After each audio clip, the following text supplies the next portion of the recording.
क्या ऐसा हो सकता है कि आपकी दृश्य दृष्टि की वास्तविकता कुछ आध्यात्मिक प्रक्षेपणों का परिणाम हो जो आपकी ऑक्सीजन के माध्यम से आते हैं? क्या यह वास्तविकता आपके सांस लेने और छोड़ने का प्रक्षेपण हो सकती है? जब मनुष्य रोटी के उस निवाले के लिए कुछ मिनट रुकते हैं तो क्या होता है? वे उस निवाले में तो सहज महसूस कर पाते हैं, लेकिन अचानक ऑक्सीजन के प्रवाह के कारण वे अन्य आयामों से जुड़ने लगते हैं। बाइबल कहती है कि सभी धर्म ग्रंथ पवित्र आत्मा द्वारा प्रेरित थे, न कि मनुष्य द्वारा। लिखित जल देवता पवित्र आत्मा की प्रेरणा से ही आए थे। पवित्र आत्मा की प्रेरणा से ही सभी धर्म ग्रंथ लिखे गए थे। मैं इसे अभी स्पष्ट कर देना चाहता हूं ताकि आप इसे समझ सकें। मैं अभिषेक के साधनों के लिए ईश्वर का आभारी हूं। मैं अभिषेक के माध्यमों के लिए ईश्वर का आभारी हूं। हमारे पास बहुत से उपदेशक हैं, आदर पूर्वक स्थानीय चर्चों में बहुत से सदस्य हैं, उपासक हैं और ईश्वर के लोग हैं जो मुख्य रूप से अभिषेक के माध्यम हैं। अच्छे साधन, अच्छे माध्यम, लेकिन अगर आप केवल अभिषेक के माध्यम हैं तो मुझे थोड़ा संदेह है और मैं काफी असहज महसूस करता हूं। मैं जानता हूं कि जब आप गाते हैं तो अभिषेक प्रवाहित होता है, जब आप उपदेश देते हैं तो अभिषेक प्रवाहित होता है, जब आप लोगों के लिए प्रार्थना करते हैं तो अभिषेक प्रवाहित होता है। आप जो कुछ भी करते हैं प्रभु के नाम से करते हैं, क्योंकि यह प्रभु के नाम में है। परमेश्वर का अभिषेक आपके माध्यम से प्रवाहित होना निश्चित है लोगों के कारण। और बाइबल कहती है कि हम 2 या 3 मेरे नाम में एकत्रित होते हैं, मैं वहाँ हूँ। वह वहाँ है, उपदेशक के कारण नहीं, भविष्यवक्ता के कारण नहीं, वह वहाँ अपने नाम के कारण है। यह सभा उसके नाम में है। इसीलिए प्रथम भविष्यवक्ता भी वास्तविक अभिषेक और वास्तविक उद्धार देखेंगे। इसीलिए जो लोग नरक में डाले जाएंगे वे भी अभिषेक के माध्यम के रूप में उपयोग किए जाएंगे। जिस युग में उन्हें नरक में डाला जाएगा क्योंकि वे केवल अभिषेक के माध्यम हैं, लेकिन उन्होंने अभिषेक को बनाए नहीं रखा।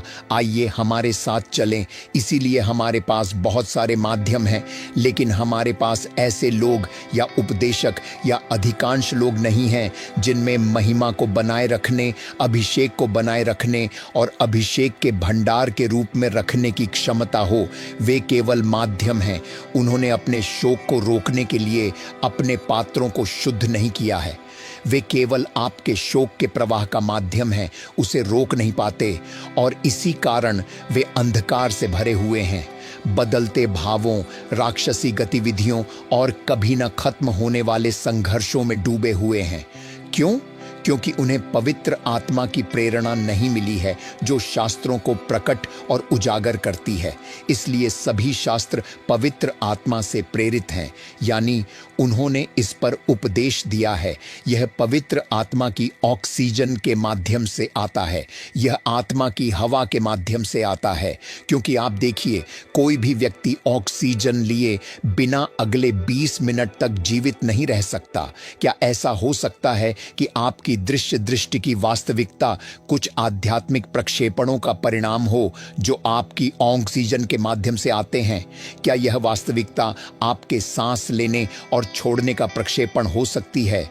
ऐसा तब नहीं होता जब मनुष्य सांस लेना बंद कर देता है। सांस रुकने में कुछ मिनट लगते हैं।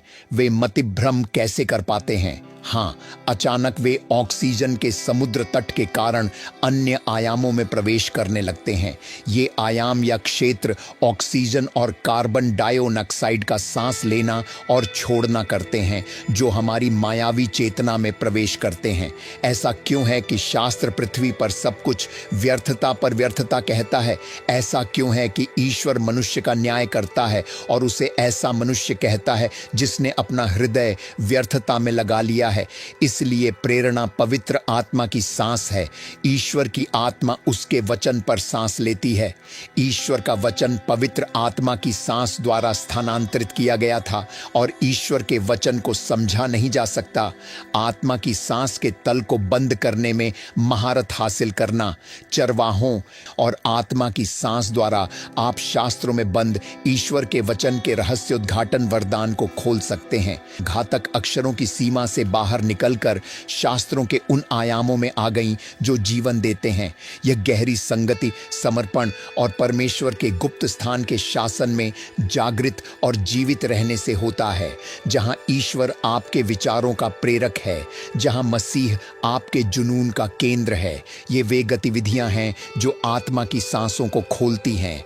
हमारे पास बहुत से ऐसे लोग हैं जो शास्त्रों को पढ़ सकते हैं, उनका बौद्धिक विश्लेषण कर सकते हैं, उनके अंशों, व्याख्याओं, सामंजस्य और विवेचन को समझ सकते हैं, लेकिन उनमें आत्मा की वह व्यापकता नहीं है जिससे वे शास्त्रों में छिपी सच्चाइयों को गहराई से समझ सकें। हम अपने बौद्धिक उपजाऊ क्षेत्र में जो देखने की क्षमता रखते हैं, उसके लिए हम जिम्मेदार हैं। आप अपने बौद्धिक क्षेत्र में जो बीज बोते हैं, उसकी गुणवत्ता ही आपके अमूर्त अनुभवों, ईश्वर के क्षेत्र से प्राप्त भौतिक अनुभवों में आपकी फसल की गुणवत्ता को दर्शाती है। आपकी बुद्धि आत्मा की क्षमता का एक आयाम है। यह एक उपजाऊ भूमि है। आपकी बौद्धिक उपजाऊ भूमि के लिए आवश्यक बीज ज्ञान, रहस्य उद्घाटन और सूचना है, क्योंकि आपकी बुद्धि के माध्यम से ही आपका विकास होता है।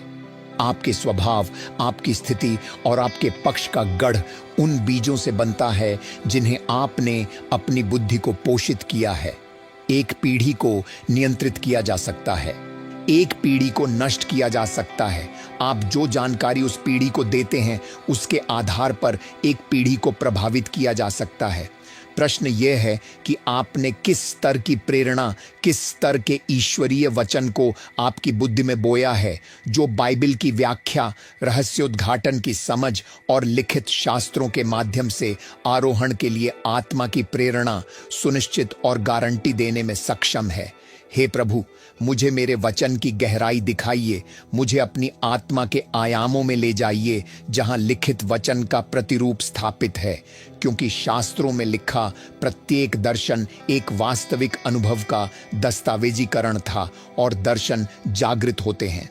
आप किसी के देखे हुए को समझने के लिए ग्रीक का उपयोग करने की कोशिश कर रहे हैं। आप हिब्रू का उपयोग करना चाहते हैं। कई फिरौन के भ्रम ऐसे ही थे। महोदय, जो प्रलेखित किया गया था वह आत्मा के उस आयाम के माध्यम से एक स्थानांतरण था जिसे प्रेरणा कहा जाता है।